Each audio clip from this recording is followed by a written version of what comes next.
Sa mga lakaring kasama ay mga kaibigan, bawat takbang ay kaysaya at kung ang city mo ay talagang walkable, nakaka-inlove, sobra at grabe.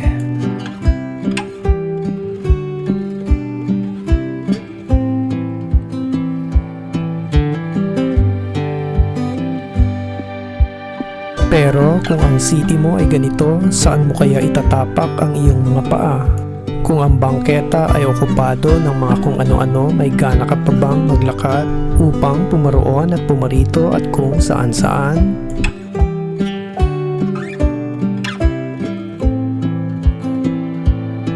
This is Manila, capital city of the Philippines. Hi Manila, ang sarap mong balik-balikan pero kailan ka ayos? Umayos ka na please.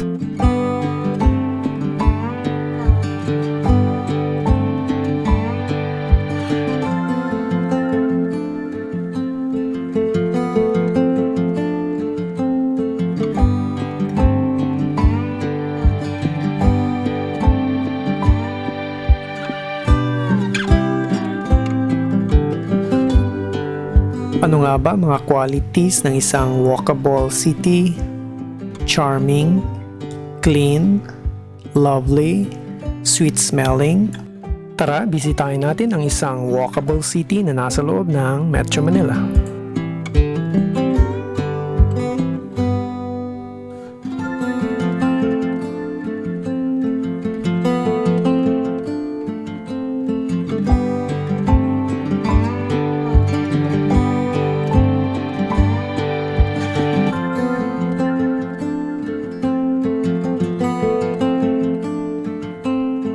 Ano nga ba mga qualities ng isang walkable na city?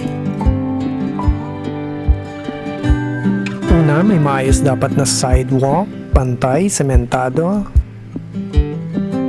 Hindi yung mababa dito, mataas doon, sira sa banda roon, paano daraan ng mga senior?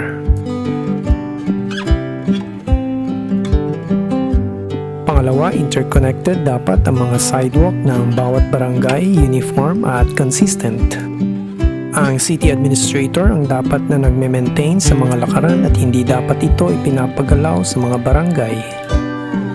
Kaya naman sa syudad na ito, pansinin natin kahit saang barangay ka dumako, ang mga sidewalk ay magkakapare-pareho halos.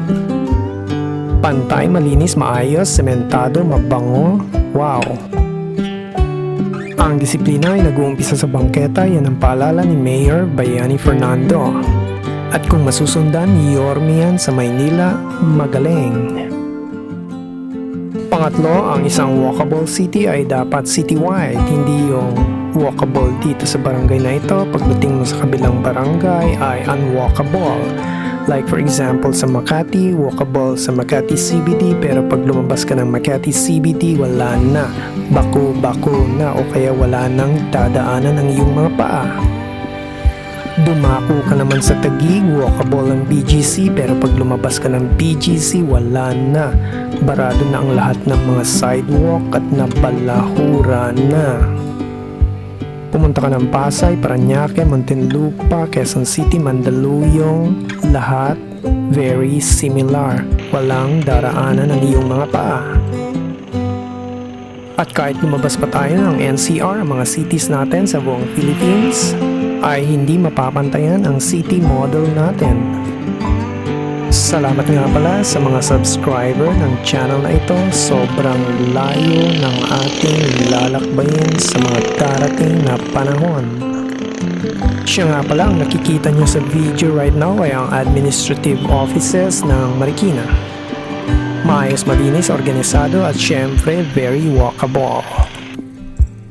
Punta naman tayo sa pang-apat na quality ng isang walkable city. Well, dapat ito ay safe, komportable kang maglakad at confident ka sa iyong paglalakad.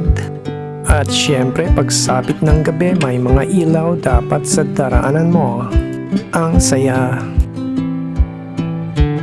Kayo, kumusta naman ang kinalalagyan niyong syudad? Nakapaglalakad ba kayo ng maayos sa bawat kanto, sa bawat lugar, sa bawat eskinita, sa bawat pupuntahan nyo, sa bawat barangay, sa palengke, sa bangko, sa paaralan, sa papuntang opisina. Is your city as walkable as Marikina? At ito naman ang panglima na importante sa isang walkable city, dapat maraming trees, landscaping, vegetation. May mga parks dapat ito, big parks, small parks, main park, city park, barangay park. Kung ang city nyo ay madalang ang trees, vegetation and parks, hindi magiging walkable yan. Hindi naman pwedeng maayos ang sidewalk mo pero wala kang trees. Paano ka maglalakad sa ilalim ng mainit na araw? So, anong masasabi nyo sa Marikina City? Valid ba ang observation natin na ito ang the most walkable city in the Philippines? Meron bang city sa Philippines na kayang tapatan ang walkability ng city na ito? Is Baguio City considered a walkable city? Pag pumunta ka sa mga residential communities nila, meron ka bang maayos na lakaran ay hindi ka makikipagsabayan sa mga cars? Let's proceed to 6th reason of a walkable city. Dapat may mga waiting sheds kung saan pwede kang magpahinga ng konti, tumambay, umupo, maghintay or mag-relax ng konti. Yung walang vendor na dugyot, hindi mabaho, malinis, maayos. Yan, mga igan ang mga qualities ng isang walkable na city. Salamat sa panonood. Pagpatuloy lamang ito.